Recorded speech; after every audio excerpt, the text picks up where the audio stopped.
Hamma Herobrine haqida afsonani bilsalar kerak, to'g'rimi? Lekin Shadow Village haqida afsonani eshitganmisizlar? Bugun men sizlarga shu Shadow Village haqida to'liqroq ma'lumotlar beraman.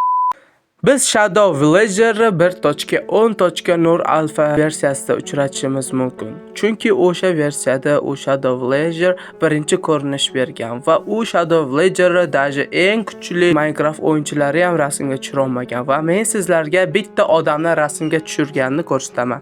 Mana uni rasmi. Agar biz derazaga yaxshilab e'tibor qiladigan bo'lsak, o'yinchiga u qarab turibdi. Shadow Villager bilan o'yinga tushib qolsangiz, Shadow Villager o'zi nima qila oladi? Shadow Villager birinchidan qishloq va zombilar daji joydan qo'zg'alishmaydi. Zombilarga attaka qilsangiz ham u sizga javob qaytarmaydi va Shadow Villager o'shandan keyin o'yiningizga kirganini shundan bilib olsangiz bo'ladi. Shadow Villager bilan bitta kartada o'ynayotgan paytingiz Minecraft qotishni boshlaydi. Chatingizda o'yindan chiqib ket, o'yindan chiqib ket, o'yindan chiqib ket, o'yindan chiqib ket, o'yindan chiqib ket, o'yindan chiqib ket deb yozaverib, sizni miyangizga chiqmaguncha o'sha gaplarni yozaveradi. Xo'p, mayli, siz bularga ham chidadingiz deylik. Keyin u yog'i nima bo'ladi? Keyin Shadow Villager sizda o'yindan chiqib ketmasligingizni bilib, ichki ishlarga qo'ng'iroq qilib sizni sudga beradi. Bu hazil edi. Shadow Villager bilan 1 soat, 2 soat karta o'ynaganingizlardan keyin o'yinni sizga vijivaniya qilishga yo'l qo'ymaydi. Ya'ni endi u sizni o'ldirishga harakat qiladi. Men hozir sizlarga bitta igrokning matnini o'qib beraman.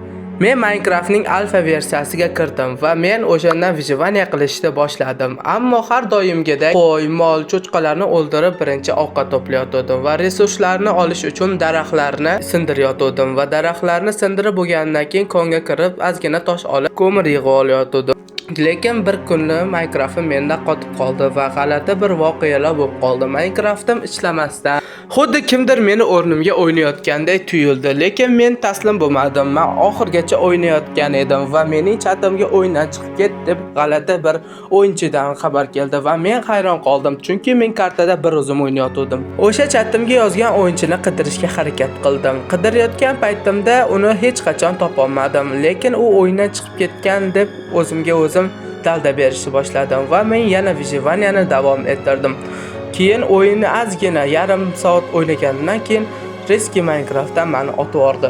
Minecraftga qaytib kiraman desam, dajim o'yinga ham kirilmadi va Minecraftni men butunlay o'chirib tashladim. Va undan keyin mana shu xabarni men sizlarga yozib qoldirdim. Hech qachon Minecraft o'ynamayman.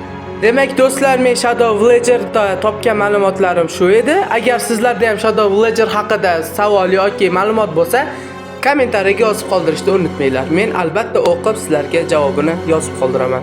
Demak do'stlar, shuncha mehnatimga yarasha endi bitta like va obunani bosib qo'y. Qiyin emas, to'g'rimi? Endi bosib qo'yinglar kanalimiz rivoji uchun.